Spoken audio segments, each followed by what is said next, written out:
Hi everyone, welcome back to our YouTube channel किताबों की पाठशाला। आज हम पढ़ने वाले हैं क्लास 12th की पॉलिटिकल साइंस के अध्याय 3 नियोजित विकास की राजनीति को। ओके, और ये जो वीडियो है ये इस चैप्टर का पार्ट 2 है। हम पार्ट 1 ऑलरेडी डिस्कस कर चुके हैं, उसका लिंक आपको डिस्क्रिप्शन बॉक्स में मिल जाएगा। ओके, तो चलिए शुरू करते हैं इस पार्ट 2 को समझना। देखो फ्रेंड, पार्ट 1 जो मैंने बनाया है आप वो पहले देख लेना, तभी आपको ये पार्ट 2 समझ में आने वाला है, क्योंकि शुरुआत ही हम पार्ट 1 से करेंगे पार्ट 2 की, है ना। तो देखो, पार्ट 1 में हमने समझा था कि विकास सभी के लिए अलग अलग हो सकता है। यानी कि हमने पार्ट 1 में उड़ीसा राज्य की जो कहानी थी उससे हमने देखा था कि जो ये विकास है ये सबके लिए अलग अलग हो सकता है। किसी के लिए अगर कोई चीज़ विकास हो रही है तो हो सकता है किसी दूसरे व्यक्ति के लिए वो नेगेटिव भी हो, यानी कि उसके विकास में बाधा बन रही हो, ऐसा भी हो सकता है। तो ये विकास जो होता है ये अलग अलग हो सकता है, ये हमने पार्ट 1 में समझा। उसके अलावा हमने क्या देखा था पार्ट 1 में कि जो विकास का अर्थ आज लोग मानते हैं वो क्या मानते हैं, वो मानते हैं आधुनिक होना, यानी कि ज़्यादा से ज़्यादा क्या हो जाना, मॉडर्न हो जाना। जो पश्चिम के देश है उनके जैसा बन जाना। तो हम कहते हैं कि आज हम विकासशील या विकास कर रहे हैं, ऐसा हम तभी कहते हैं। उसके साथ साथ हमने ये भी देखा था पार्ट 1 में कि भारत के सामने आज़ादी के समय 2 तरीके के विकास के मॉडल थे। ओके, 2 विकास के मॉडल उपलब्ध थे। पहला मॉडल था पूंजीवादी मॉडल, यानी कि जो पूंजीवाद पर आधारित हो, यानी कि उसका लक्ष्य क्या हो, ज़्यादा से ज़्यादा प्रॉफिट कमाना, लाभ कमाना। और हमारा एक दूसरा मॉडल था समाजवादी मॉडल, जिसका काम था कि ज़्यादा से ज़्यादा गरीब लोग और जो पिछड़े तबके के लोग हैं उनकी हेल्प करना। अब ये सब हमने पार्ट 1 में समझा था, देखा था। अब पार्ट 1 के एंड में हमारे पास एक प्रश्न आया था। वो प्रश्न ये था कि जब भारत के सामने 2 विकास के मॉडल है तो भारत कौन सा मॉडल अपना रहा था, पूंजीवादी मॉडल या समाजवादी मॉडल। ओके, तो बस अब हम इसी वीडियो में यही देखेंगे कि भारत ने कौन सा मॉडल अपनाया। ओके, चलिए बढ़ते हैं आगे।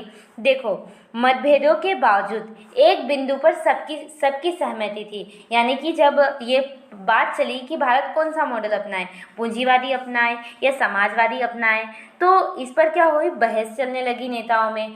परंतु एक ऐसी बात थी जिस पर सब नेता सहमत हो गए, सब लोग सहमत हो गए। वो बात ये थी कि विकास का काम निजी हाथों में तो नहीं सौंपा जाएगा।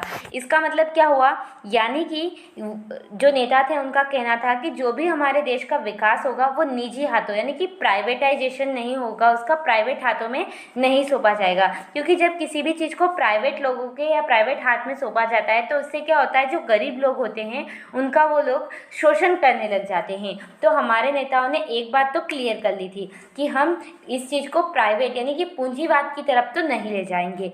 अब तो क्या होगा, भारत कौन सा मॉडल अपनाएगा, तो क्या हुआ, विकास के जो दोनों जाने माने मॉडल थे भारत ने उनमें से किसी को भी नहीं अपनाया, नहीं पूंजीवाद को अपनाया, नहीं समाजवाद को अपनाया। भारत ने अपना एक तीसरा यानी कि एक अलग रास्ता निकाल लिया, एक अलग मॉडल बनाया। अब वो मॉडल क्या था, भारत ने अपनाया इन दोनों मॉडल के मिले जुले रूप को, यानी कि मिश्रित अर्थव्यवस्था को, यानी कि मिश्रित मॉडल को। यानी कि भारत ने क्या किया, नहीं पूंजीवाद को अपनाया, नहीं समाजवाद को अपनाया, जबकि भारत ने इन दोनों को मिला जुलाकर एक न्यू मॉडल का इन्वेंशन किया, जिसे हम कहते हैं मिश्रित मॉडल या मिश्रित अर्थव्यवस्था को अपनाया। तो आपको समझ आया कि भारत ने किस तरीके का मॉडल अपनाया था। तो भारत ने न पूंजीवाद न समाजवाद, भारत ने अपनाया मिश्रित मॉडल। अब हमने मिश्रित मॉडल तो अपना लिया, पर हमारे सामने एक समस्या आ गई। समस्या थी प्लानिंग की। अब प्लानिंग की समस्या कैसे, देखो, अगर हम पूंजीवाद अपनाते तो पहले से दूसरे देश इस मॉडल को अपना चुके थे, तो हम उनको देखकर समझ जाते कि इस तरीके से इस मॉडल पर हमें आगे बढ़ना है। अगर हम समाजवाद अपनाते तो दूसरे देशों को देखकर ये हम समझ जाते कि इस तरीके से समाजवाद में विकास होता है। लेकिन हमने तो एक तीसरा मॉडल अपना लिया था जिसका नाम था मिश्रित मॉडल। तो अब हमें क्या करना था, इसके लिए प्लानिंग करनी थी कि हम मिश्रित मॉडल से कैसे विकास कर सकते हैं। तो हमारे सामने सबसे पहली बात है प्लानिंग करने की, यानी कि नियोजन करने की। ओके, नियोजन को हम इंग्लिश में क्या कहते हैं, प्लानिंग करना। तो सबसे पहले हम ये समझते हैं कि नियोजन होता क्या है, क्योंकि इस चैप्टर का नाम ही क्या है, नियोजित विकास की राजनीति। तो सबसे पहले हम ये समझेंगे प्लानिंग होती क्या है, नियोजन होता क्या है। चलिए देखते हैं। वर्तमान परिस्थितियों में, ओके, वर्तमान परिस्थितियों को ध्यान में रखकर किसी लक्ष्य की प्राप्ति के लिए भविष्य की रूपरेखा तैयार करने के लिए आवश्यक क्रियाकलापों के बारे में चिंतन करना आयोजन या प्लानिंग कहलाता है। क्या मतलब है इस डेफिनेशन का? देखो, मान लीजिए आपका कोई गोल है, आपका कोई लक्ष्य है, ओके, उस लक्ष्य को प्राप्त करने के लिए आप एक प्लानिंग करते हैं। उस प्लानिंग में जो भी आप काम करेंगे उस टाइम में उसी काम का चिंतन करना, उस काम को तैयार करना कि हाँ मैं इस तरीके से काम करूँगा तो अपने लक्ष्य तक पहुँच जाऊँगा, इसी को हम कहते हैं नियोजन यानी कि प्लानिंग। ओके, आई होप अब आपको प्लानिंग का मीनिंग समझ में आ गया होगा। प्लानिंग क्या है? अपने लक्ष्य की प्राप्ति के लिए भविष्य और वर्तमान को देखते हुए वो जो काम हम करने वाले हैं उस टाइम पीरियड के बीच में, उसी को हम कहते हैं प्लानिंग। ओके, तो अब आपको प्लानिंग समझ आ गया। अब देखो, जब भी किसी देश के विकास की प्लानिंग की जाती है तो उसके कुछ उद्देश्य होते हैं, यानी कि नियोजन के कुछ उद्देश्य होते हैं। तो चलिए देखते हैं कौन कौन से उद्देश्य। सबसे पहला उद्देश्य देखिए, समाज में विभिन्न वर्गों के बीच विद्यमान आय व संपत्ति के असमान वितरण को कम करना अथवा दूर करना। देखो, जब भी हम किसी देश के विकास की प्लानिंग करते हैं, नियोजन करते हैं, तो पहला उद्देश्य हमारा क्या होता है विकास के लिए कि देश में जो असमानता है किसको लेकर, आय को लेकर और संपत्ति को लेकर, उसको कम करें। कैसे? देखो, भारत में क्या है, अगर कोई व्यक्ति गरीब है तो बहुत ही ज़्यादा वो व्यक्ति गरीब है, और अगर कोई अमीर है तो वो बहुत ही ज़्यादा अमीर है। इससे क्या हो गया, इन दोनों व्यक्ति की आय व संपत्ति में असमानता आ गई। ओके, तो इस असमानता को कम करना किसी भी देश के विकास का सबसे पहला उद्देश्य होता है, किसी भी देश की प्लानिंग का सबसे पहला उद्देश्य होता है। तो हमारा भी पहला उद्देश्य यही था। फिर सेकेंड उद्देश्य क्या था? देश में उपलब्ध प्राकृतिक तथा मानव संसाधनों का समुचित उपयोग करके उत्पादन को बढ़ोतरी करना। यानी कि किसी भी देश में दो तरीके के जो संसाधन उपलब्ध होते हैं, एक तो या तो हमें प्रकृति से प्राप्त होते हैं, दूसरे या तो मानव खुद बनाते हैं। तो दूसरा उद्देश्य ये होता है कि इन सारे संसाधनों का बेहतर ढंग से हम उपयोग करें और जो हमारा उत्पादन है, जो हमारा प्रोडक्शन है, उसको हम बढ़ाएं। तो ये सेकेंड हमारा उद्देश्य था। उसके बाद था थर्ड रहता है आय तथा रोजगार के अवसरों में बढ़ोतरी की दिशा में प्रत्येक संभव प्रयास करना। यानी कि लोगों की आय को बढ़ाना और ज़्यादा से ज़्यादा लोगों को रोजगार देना, एम्प्लॉयमेंट देना। ओके, तो ये तो विकास की सबसे बड़ी ज़रूरत की चीज़ होती है, क्योंकि अगर लोगों के पास रोजगार होगा तभी तो देश विकास कर पाएगा। तो ये थे तीसरा मुख्य उद्देश्य। उसके बाद चौथा होता है शांति और सुरक्षा की दिशा में प्रयास करना। क्योंकि देखो, अगर किसी देश में शांति और सुरक्षा नहीं है, ओके, तो उस देश का विकास संभव हो ही नहीं सकता। इसलिए देश में शांति और सुरक्षा को बढ़ावा देना ये हमारा चौथा मुख्य उद्देश्य था। तो ये थे हमारे 4 नियोजन के मुख्य उद्देश्य। ओके, तो क्वेश्चन बन के आ सकता है कि नियोजन के 4 मुख्य उद्देश्य लिखिए। तो आपको ये चारों उद्देश्य बताने हैं, और आई होप आपको ये चारों के चारों उद्देश्य समझ में आ गए होंगे। देखिए, अब आगे बढ़ते हैं। देखो, हमारे देश में क्या हुआ, योजना आयोग का गठन अब करना होगा हमें। यानी कि देखो, हमने मिश्रित अर्थव्यवस्था का मॉडल अपना लिया है ना, मिश्रित अर्थव्यवस्था अपनाई हमने। अब उसके बाद हमें मिश्रित अर्थव्यवस्था के लिए प्लानिंग यानी कि नियोजन करना था, तो हमने नियोजन को भी समझ लिया। अब हमें क्या करना होगा, प्लानिंग कमीशन बिठाना होगा, यानी कि प्लानिंग कमीशन की स्थापना करनी होगी, यानी कि योजना आयोग बनाना होगा। क्या? योजना आयोग। तो बस हमने योजना आयोग को बनाने की तैयारी कर ली और योजना आयोग की स्थापना की गई। कब? मार्च 1950 में। अब हमारे देश में योजना आयोग बनने वाला था। ओके, क्योंकि हमें देश का विकास करना था। 1950 में हमारा योजना आयोग बना। ये योजना आयोग की स्थापना भारत सरकार के एक सीधे साधे प्रस्ताव के जरिए हो गई। यानी कि अब अगर किसी भी आयोग की अगर हम स्थापना करते हैं तो बड़ा प्रोसेस लगता है उस टाइम में, पर यहाँ पर जब हमें योजना आयोग की ज़रूरत पड़ी तो हमने बिल्कुल सीधा साधा भारत सरकार ने एक प्रस्ताव पारित किया और योजना आयोग बन गया। ओके, अब जो ये योजना आयोग था ये क्या करता था, सलाहकार की भूमिका निभाता था। यानी कि देश में किस तरीके से विकास होगा ये सलाह कौन देगा, योजना आयोग देगा। ओके, अब और इसकी सिफारिशें तभी प्रभावकारी हो पाती जब मंत्रिमंडल उन्हें मंजूर करे। क्या मतलब है इस लाइन का? इसका मतलब ये है कि योजना आयोग अगर कोई भी सलाह दे देगा, इसका मतलब ये नहीं है कि वो हम विकास के लिए उस सलाह का अप्लाई कर देंगे।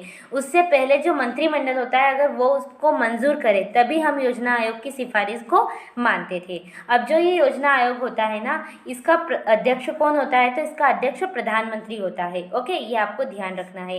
तो ये हमने यहाँ पे समझा योजना आयोग के बारे में। तो आपको यहाँ पे ध्यान रखना है क्या क्या क्वेश्चन बन सकते हैं। योजना आयोग की कब स्थापना हुई, तो मार्च 1950 में। ये MCQ टाइप क्वेश्चन आपसे बन सकता है यहाँ पे।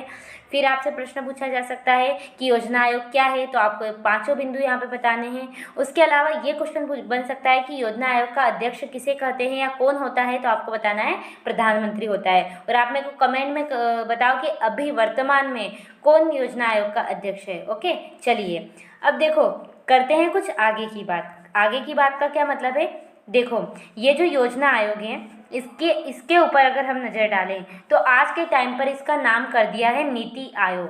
तो ये कैसे किया, क्या चेंजेस हुआ, तो उसको देखते हैं, है ना।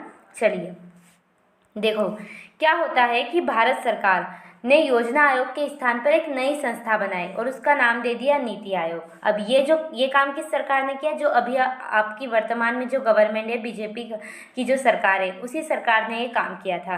क्या किया था, इसने योजना आयोग को चेंज किया, उसके स्थान पर एक नई संस्था लाए जिसका नाम दिया इन्होंने नीति आयोग। ओके, तो समझते हैं। देखो 1 जनवरी 2015 को नीति आयोग अस्तित्व में आया। ओके, जो ये भारत सरकार थी इसने क्या किया, योजना आयोग को चेंज किया, नीति आयोग बनाया। कब बनाया, 1 जनवरी 2015 को।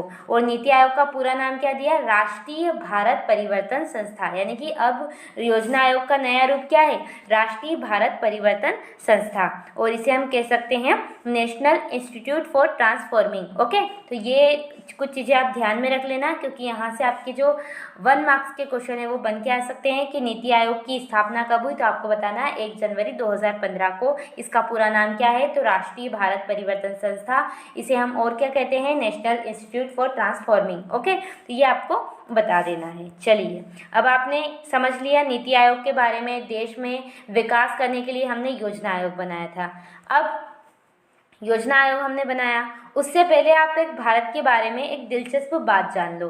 दिलचस्प इसलिए बोल रही हूँ कि सबकी थिंकिंग से ये कुछ बात अलग थिंकिंग की है। ओके, यानी कि अलग सोच की है। देखो हम आम तौर पर सोचते हैं कि निजी निवेशक मसलन उद्योगपति और बड़े व्यापारी उद्यमी नियोजन के पक्ष में नहीं होते। क्या मीनिंग है इस भारी भरकम शब्दों वाली लाइन का, आप देख पा रहे हो इसमें बहुत सारे भारी भरकम शब्द है जैसे निवेशक, उद्योगपति, उद्यमी, नियोजन। क्या मतलब है इस लाइन का, सिंपल वे में ये लाइन ये कहना चाहती है कि हम देखो अगर कोई उद्योग है यानी कि कोई भी उद्योग के क्षेत्र में जो लोग हैं वो कभी चाहेंगे कि सारी की सारी चीज़ें देश में सरकार के कंट्रोल में हो यानी कि नियोजन के हिसाब से हो, नहीं चाहेंगे ना। वो तो यही चाहेंगे कि जो सारी चीज़ें देश में हो या देश की अर्थव्यवस्था हो वो पूंजीवादी हो।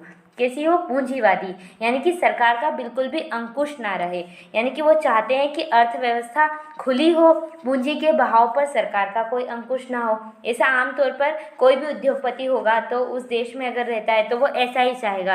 लेकिन भारत में ऐसा नहीं है, भारत में बिल्कुल इसके विपरीत है।